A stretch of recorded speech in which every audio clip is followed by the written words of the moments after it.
Hi guys, ayan guys, hindi naman tayo makaligo dahil malamig. Ito guys, magba-vacuum. Ito yung vacuum dito guys. So, i-on natin ang vacuum. Aray, mag-vacuum tayo ng ating swimming pool. Ito yung dito guys, oh. I-on yan. Okay. Ayan, may ilaw. Nakita nyo ilaw po, may pitik-pitik. Ayan. Tapos, ayan guys. Ayan na rin. Ayan. Babakyum tayo. Lilinis kasi umuulan siya. Ano ba to? Nakakaano siya no? May anong tawag nito? Vacuum pwede sa tubig. Pantubig talaga siya oh. Ayan, ayan, nakikita nyo yung nag-green, umiilaw. Kaya nakalimutan ko paano ayan yun siya, oh.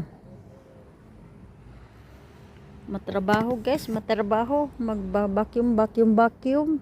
Ayan. Ayan.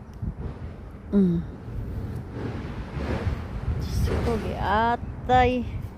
Nya, maglagay pa ako mamaya ng ano, ng panglagay na naman ng para sa Clorox.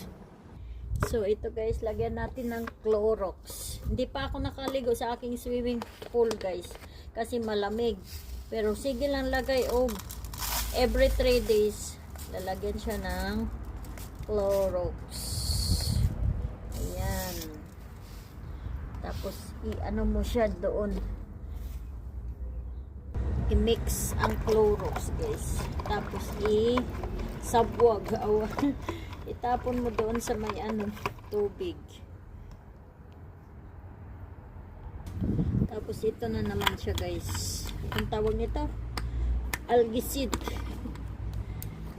special. Lagyan mo na naman at isang kalahati nito guys, itatapon mo na naman doon. So ayan guys, kaya ang hirap pala pag may swimming pool, kailangan alagaan. Okay guys, thank you for watching.